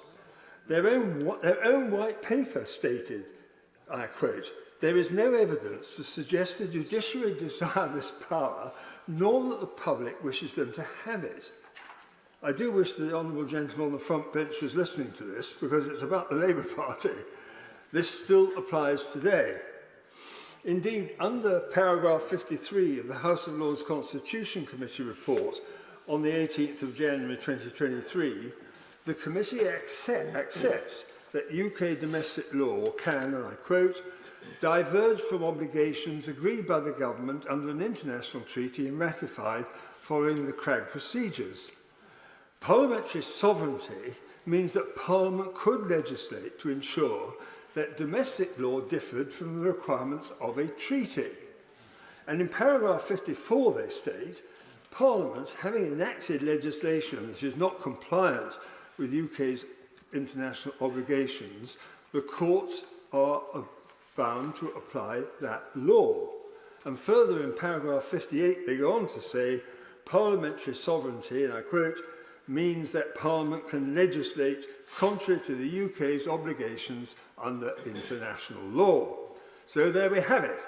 And I should add that many members of that committee, like Lord Faulkner of Thoroton, are certainly not Conservatives nor Brexiteers. So there we are, we're all agreed. So in our unique unwritten constitution, our sovereignty patently prevails over international law, which is, I say by way of contrast, for example, with that of Germany. And what happens there? Article 25 of their written constitution, which I've taken from an established work on public international law, states as follows. These are the words of the very constitution in Germany. The general rules of public international law are an integral part of federal law. They shall take precedence over the laws and shall directly create rights and duties for the inhabitants of the federal territory. Similar provisions, for example, apply under the Dutch Constitution, Articles 65 and 66. So what does this tell us? That there is a dualist system and that some countries take a view which is different from ours. We just happen to be on the right side of the fence. Similar provisions may be applied by specialist international lawyers, and they may seek to make out that international law in this country prevails over clearly explicit words in acts of Parliament and parliamentary sovereignty. But there is no House of Lords or Supreme Court case which supports this proposition. I give way. Very much enjoying his speech as always, and he gave the example of Germany, but even for obvious historical reasons, they've imported principles of international law into their own domestic constitutional law. For example, the German Supreme Court, the Federal Constitutional Court, still reserves its right to be the final arbiter whether, for example, European Union law is incompatible with the German basic law. Well, I'm extremely glad that my right honourable friend has made that point, because actually I had the disobliging necessity to read some of the Supreme Court judgments from Germany, and believe me, sometimes they run to nearly 1,000 pages for the very simple reason that they're struggling to find something which will support the German people as compared to some of the rules of law which are applied more generally from on an international footing, which causes them so much trouble. So, as I've said, the European Union, and the point my honourable friend just made makes my point for me, is itself in a complete mess on this issue of illegal migration, and we are well out of it. It still has the Charter of Fundamental Rights, which we excluded in our withdrawal agreements, and legal changes to its immigration law, all of which will require hotly contested constitutional changes and referenda in its member states. They're going to be bedevilled by referenda, by constitutional change. I fear they will not succeed. Very many are up in arms about compulsory quotas and fines for non-compliance being imposed upon them under the new Asylum Pact, Immigration and Asylum Pact, and which was passed by a majority vote. And it's noteworthy that recently the French government defied rulings of the Supreme Court regarding the deportation of an Uzbek national, but cannot apparently trace him as ordered by their own Supreme Court. By reference to the barracking I'm receiving at the moment, I'd simply point out the relevance of this is that we're talking about our constitution, which can solve the problem, and theirs, which cannot. I certainly will. Of course, he's making a compelling argument about the difference between this country and those abroad who failed to take back control when we did. And he will know that constitutionalists from Dicey to Denham, from Lord Wolfe to Lord Somerton, agree with him that this place is supreme and the supremacy of Parliament is at stake as we debate his amendment and this bill. Well, I have to say with all humility, if I may, that it's not so much that I agree with them or that they agree with me, but that this is the law of our land, this is the rule of law as it applies to the United Kingdom. And it is a tribute to the British people that they took that decision in 2016.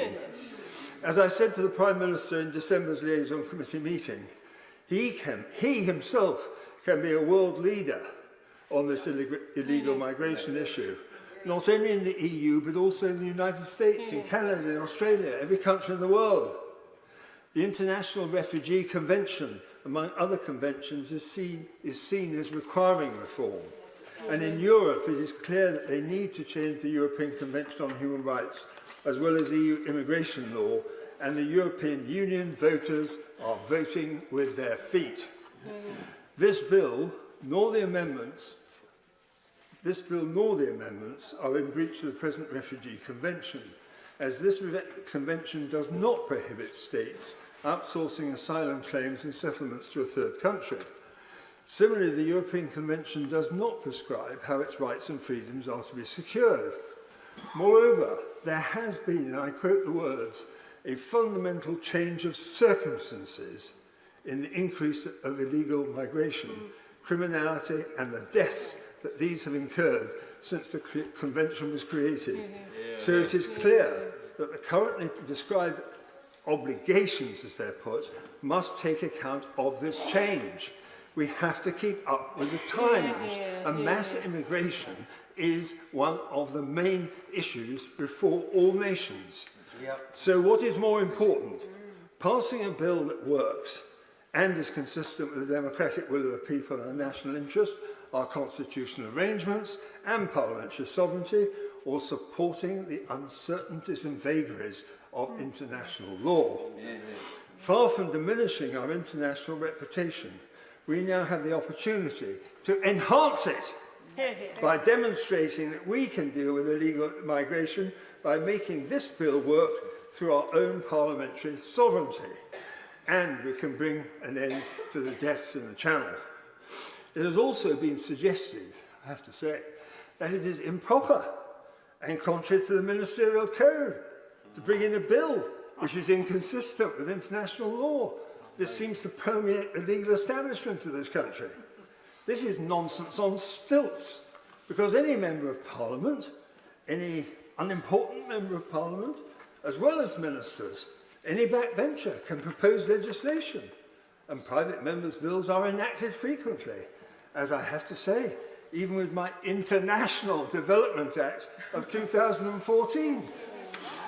The acceptance by the noble Lord, the Lord Cameron of Chipping Norton, when he was Prime Minister, despite resistance from the legal establishment at the time that we could refuse prisoner voting, as insisted upon by the Strasbourg Court, is well known and remembered. The former Lord Chancellor and Secretary of State for Justice, the Right Honourable the Lord Clerk of Nottingham, King's Counsel, said that when we refused to accept the, quote, international obligation under the European Court of Human Rights to allow prisoners to vote in elections, he said that, quote, sorry, I mustn't laugh, prisoner voting was a particular political issue. So what about illegal migration? The 2023 House of Lords report makes much of the Ministerial Code and the Civil Service Code, stating, and I quote, that while Parliament is ultimately responsible for the form of any legislation passed, the preparation and introduction of government legislation is an executive action for which ministers collectively are accountable. They then go to reaffirm their disquiet about the constitutional desirability of Parliament legislating in violation of UK international obligations. But they ignore the principles of parliamentary sovereignty, where words in acts of Parliament are used and are clear and unambiguous. And moreover, the Ministerial Code is a convention, not legislation. The words in that code some 10 years ago did, once upon a time, state that the Ministerial Code included the words, quote, an overarching duty on ministers to comply with the law, including international law and treaty obligations. But these were expressly removed from the code in 2015 by the then Prime Minister. The current 2022 Ministerial Code under the present Prime Minister simply refers to the law. This is no accident. The government has declined the Lord's invitation to bring back the words, quote, international law and treaty obligations, and I would say, quod erat demonstrandum.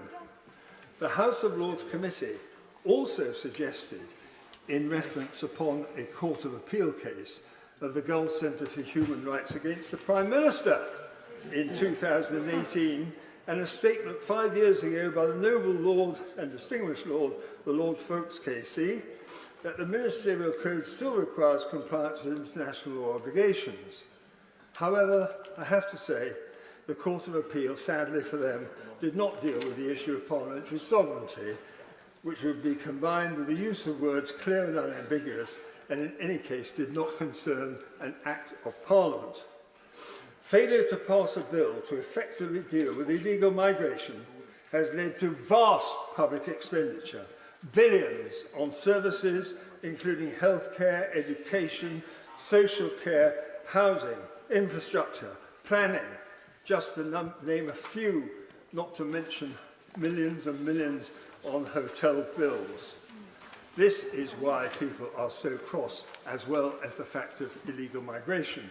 There is no reason whatever why this bill should not expressly and clearly exclude international law for and within the reasons I have given. It is an affront to Parliament and to the courts to suggest otherwise. I therefore ask that my amendment be voted upon and passed by the House, and I strongly urge the government to note the sheer anger and frustration demonstrated in opinion polls and public concern that we get this bill right and make it work. If not, this anger will continue up to and including the general election. Would it not be wise for the government to reflect on the position, and that it would be better and wiser to come forward with their own amendments and use our majority in line with our manifesto, granted to us by the general election in 2019 and in the national interest, and for the sake of all Conservative members of Parliament whose seats will be so at risk if we do not do so. Yeah. Dave Diana Johnson. Thank you, Sir Chair. I'd just like to start by raising my concerns with the government about using a committee of the whole House for this part of the scrutiny of the bill. We had this with the Illegal Migration Act. And what happened was, in that case, there were hundreds of amendments, and the Minister just got to speak at the end for a very short period of time. Now, I think when we're debating and scrutinising bills like this, we need to do so line by line, and we need to debate, and we need to hear the argument from the Minister and the argument from the proposers of amendments. And I just think that this process that we're going through does not allow Parliament to conduct that effective scrutiny that we all want to see when passing laws in this place.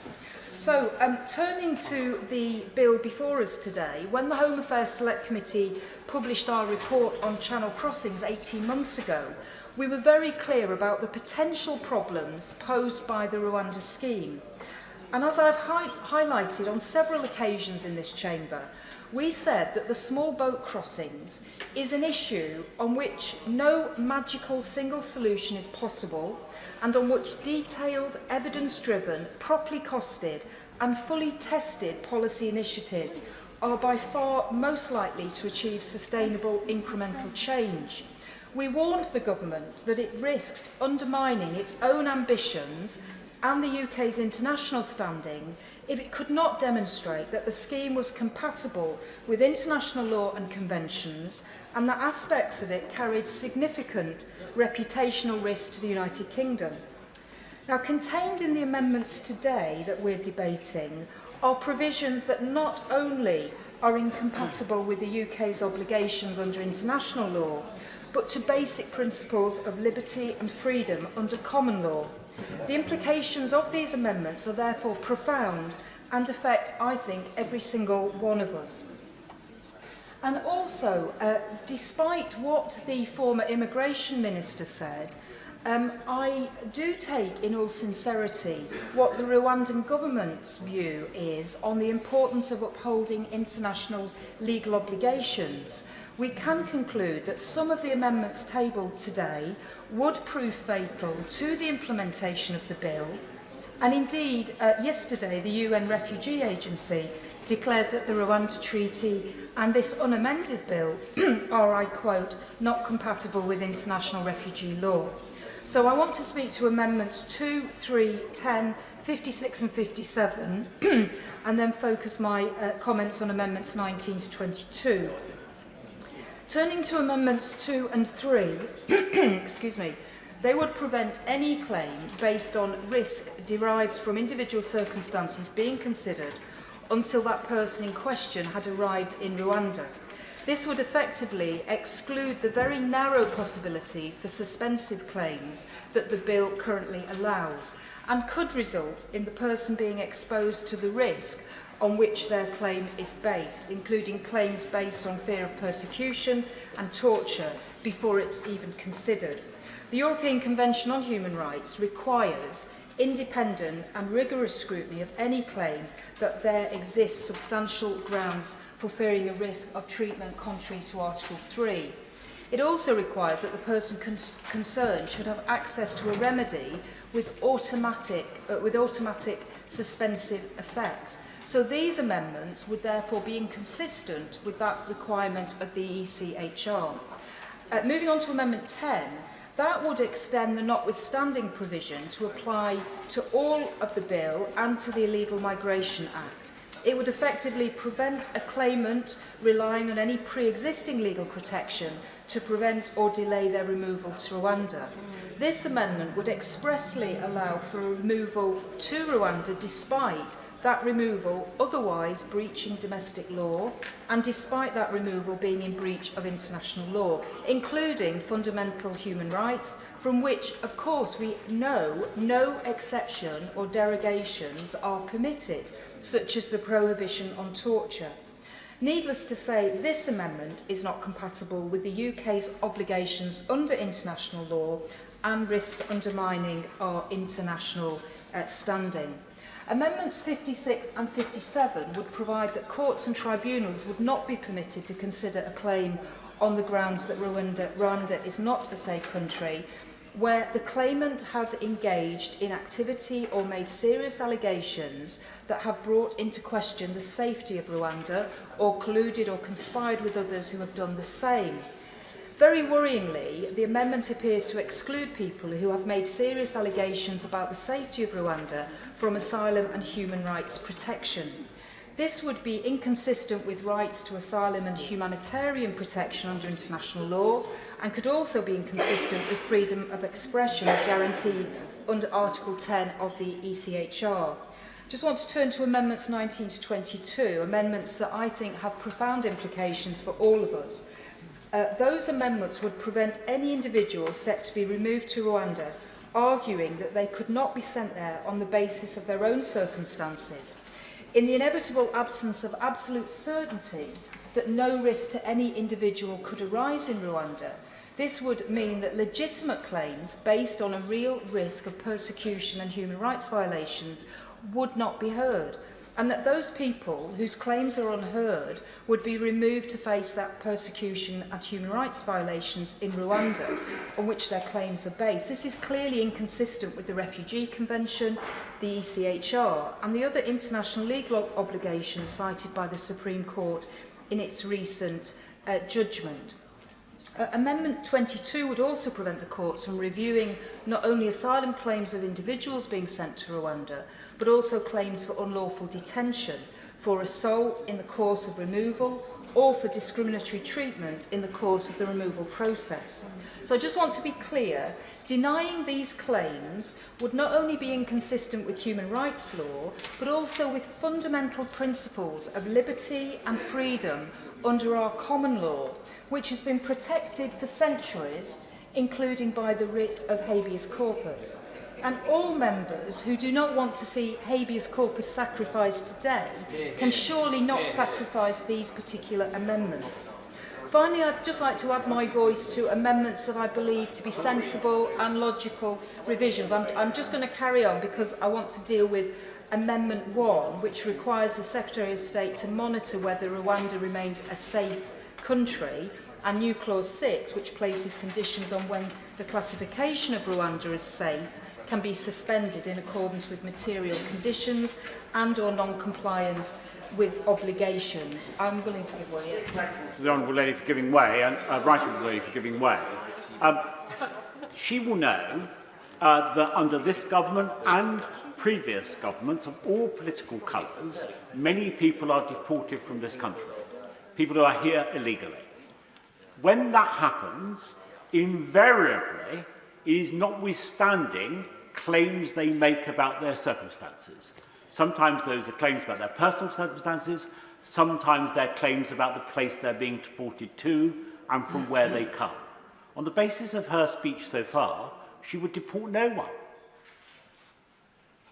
I don't know if I am grateful to the Right Honourable Gentleman for that intervention, because that's clearly not what I'm saying. What I'm saying is, and the Home Affairs Select Committee is very clear, is about the rule of law, recognising the international obligations that this country has freely entered into, and doing things properly and legally. And that's what I'm questioning, that some of the proposals that are being put forward today by honourable members opposite are going to the heart of the common law that we have in this country, and our belief in the right to go before a judge, to particularly if one is detained, that you cannot be detained indefinitely. These are important matters before us today. I want to just carry on, because there's a couple of other things I want to get into the record.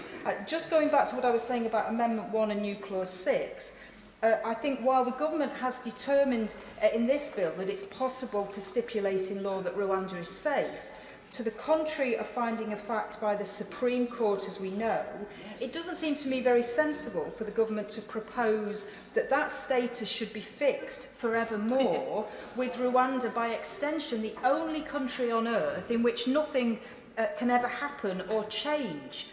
So as such, Amendment 1 and New Clause 6, I think, have merit, which I hope the Minister will consider.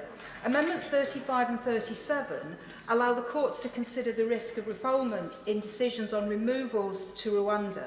And given that the Supreme Court ruled unanimously that the Rwanda policy was unlawfully precisely because there was substantial grounds to believe that refoulement could take place, I also think that Amendment 35 and 37 have merit.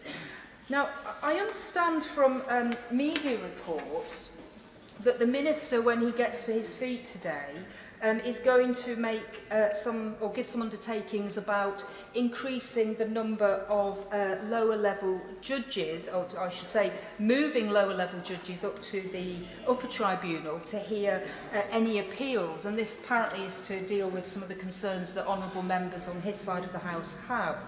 I just wanted to say to the Minister that the Home Affairs Select Committee is very concerned generally about the lengthy delays in court cases, and particularly in one of our recent reports on the investigation and prosecution of sexual offences and particularly rape, we were very worried about how long it was taking for those cases to be heard. So this initiative that the government have come up with, or perhaps I'm prejudging what the Minister's going to say, but it's being reported in the press, I am very concerned that there's this amount of resource and finance that's going to have to be put into training up this 150 number of judges. It does strike me that the government seem to be using an enormous amount of political time, resource on this particular policy, and I'm looking forward to what the Minister has to say about this issue of increasing the number of judges when we seem to have so many other problems in other parts of the court system that the government haven't so far been able to deal with. And I also, at that point, Sir Roger, I think that concludes my remarks on the amendments that have been tabled today. 5 minutes.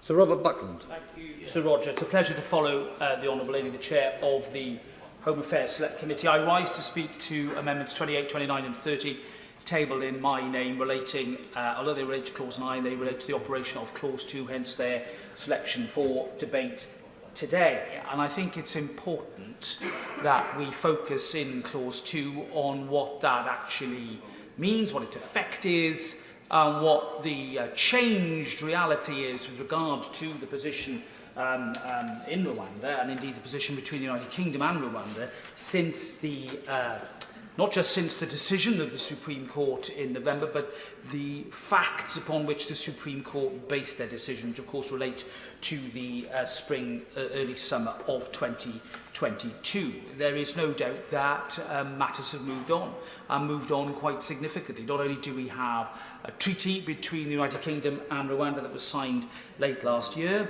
but we also now have, in the form of a policy document published by the government, and indeed further information, an indication as to the hard and fast changes that the Rwandan government in particular will be making in order to, in effect, answer the questions asked of it by the Supreme Court decision. Because, Mr. Sir Roger, the Supreme Court decision really wasn't about the law, it was about the evidence. And when we look at what the Lordships decided, the Supreme Court justices rather decided, it was very much narrowed down to that issue of whether or not refoulement was still likely, bearing in mind the position of Rwanda. Now, the court decided that it was. That's the sole reason why the policy was held to be unlawful. There were other grounds that were tendered in that case. One on retained EU law was a specific ruling of the court that, of course, it didn't apply. The law was very clear that that part of retained EU law had fallen with our departure from the EU. Other aspects of the claim, the appeal, were not ruled upon by the court. So it wasn't a decision based upon compatibility with the ECHR, for example. It wasn't a decision, importantly, that was based upon a challenge that was upheld to the legality of the removal of people to third countries. In my view, it's neither illegal nor immoral to move to seek third country assistance when it comes to this unprecedented challenge. Other European countries are indeed either doing it or wish to do it. And as my right honourable friend, the member for Newark, said in his remarks, he's right to say that other countries are looking to what happens here with regard to the precedent that we might set. In setting precedents, we have to tread carefully, Sir Roger. And that's why the amendments that I've tabled are very much focused towards the factual reality and the need to make sure that Rwanda does indeed carry out its policies. And looking carefully at the policy statement, there are particular tasks that will need to be completed. First of all, new operational training for decision makers in Rwanda. I think the latest figure that we have is that over 100 people have now been trained to implement the deal, and that there need to be clear standard operating procedures with regard to the reception and accommodation arrangements for asylum seekers, safeguarding of their welfare and access to healthcare. And of course there needs to be strengthened procedural oversight of the Migration and Economic Development Partnership that was agreed in 2022 and the asylum processes under it. And that means that bodies have to be set up. The new MEDP Coordination Unit, the MEDP Monitoring Committee of Experts, and the involvement of experts, certainly in the early days of the decision-making to be made by the new body at first instance, which will be set up by the government of Rwanda, and a new appeal body that will consist of panels of 3 judges with subject matter experts, including Rwandan judges and indeed judges from other Commonwealth jurisdictions. All these details are important because they go to answer the question that I think will be in the affirmative, that individuals in this scheme will not be at risk of refoulement and therefore there will not be a breach of the 1951 Convention. That reality has to match the deeming provision. And I know that my right honourable friend, the Minister, will be anxious to make sure that deeming provisions do not either perpetuate or encourage fictions, legal fictions. This is difficult law. But it's not unprecedented. Deeming provisions are, of course, used. They're very often used in tax legislation, and the leading authority is a fairly recent one, Fowler and Her Majesty's Revenue and Customs back in 2020, where it was made very clear by the Supreme Court, I think it was Lord Briggs, who said that deeming provisions creating statutory fictions should be followed as far as required for the purposes for which the deeming provision was created. But what will not be encouraged is the production of unjust, absurd or anomalous results. That's clearly something where the courts do not wish to tread and don't wish to encourage, and neither should we as a government or indeed as a parliament. And that's why making sure that we dovetail the coming into force of these deeming provisions with the reality on the ground in Rwanda means that we're not, in effect, creating a statutory fiction. We're creating a series of facts that is then reinforced by statute. And I think it's that degree of care. And it doesn't have to take ages to do. This can be done in weeks, bearing in mind the quick work that's been done already. This, I think, will go a long way to satisfy the natural concerns that many of us will have about the use of such provisions. We understand why it has to be done. We don't oppose the principle of its use, but we, and I certainly simply just caution that we take care to make sure that we get that coordination right. And now, many of us have been down the road before about ouster, and it can take many different forms. There have been examples, Sir Roger, where ouster proceedings and ouster clauses have clearly not worked. And indeed, it's not the sole province of this government. We saw previous Labour governments try to enact very bold and sweeping ouster clauses, only to find their efforts fell flat, either before the Act became law or indeed as a result of court intervention. I can think of the Asylum Bill of 2004, where Labour tried to be too extensive and expansive. And that's why experience has taught us that where we have very clearly defined reasons, and importantly, where there are limited exceptions, then ouster clauses will work. And we had a recent example of that in the removal of the carte jurisdiction, the Judicial Review Act that my honourable and learned friend, my right honourable and learned friend, finished the job on, which I started the job on in the consultation on the Judicial Review provisions that my noble friend Lord Folkes and others embarked upon at my direction. And that worked. It's been tested not just in the High Court but now in the Court of Appeal in the Oceana case, and it's held to be sound and watertight. Why? Because there was a very clear rationale behind it, and secondly, there were limited exceptions. And herein lies the danger, I'm afraid, that is posed by the otherwise well-intentioned amendment by my honourable and right honourable friends. If you don't have those limited exceptions, you're setting this up to fail, Sir Roger. And that's what I think history has taught us. I'm absolutely a proponent and a strong believer that it is from this place that the core of our constitution comes. It is from Parliament that our constitutional authority is derived, and that to contradict the honourable gentleman member for Aberavon, who in many respects I think characterised and couched his remarks well, we're not a separation of powers constitution. We're a checks and balances constitution where each part of the body politic respects each other. And here I agree with him. I think restraint is an important principle. And I'll give, of course, to my right honourable and good friend. My right honourable friend is making a very profound and important point about the nature of the separation of powers, and there is a lot of misunderstanding about this abroad. The separation of powers is not about equal bodies.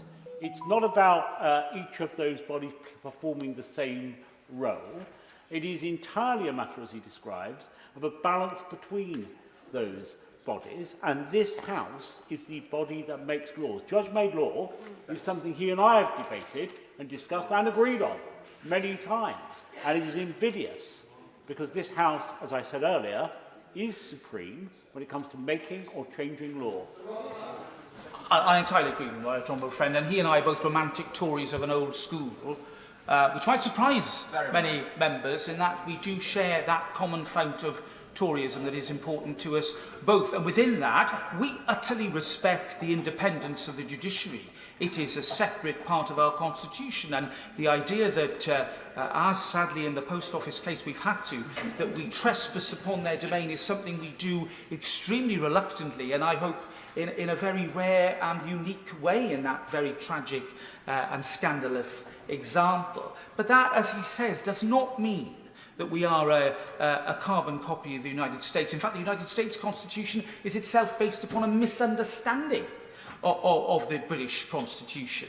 And it is not right to say that separation of powers is the underlying principle. That fiction, I'm afraid, led us into error when we, to my mind, regrettably took the House of Lords Judicial Committee out of this place and pretended that somehow it was entirely separate from Parliament. The point about the House of Lords Judicial Committee, if I may digress for a nanosecond, Sir Roger, is that it was a body of Parliament making law. And that, I thought, was an elegant solution, an elegant response to our unwritten constitution. The same goes for the office I used to hold. What a mess the previous Labour government made of reform to the office of Lord Chancellor, which I thought was the embodiment of the checks and balances that we have in our constitution. It's a bit of cod philosophy that is overused and is not actually part of our system. But I will go on to qualify that in an important way before I give way to my honourable friend, the member for Gloucester. But I just want to bring him back, in a sense, to the amendments today.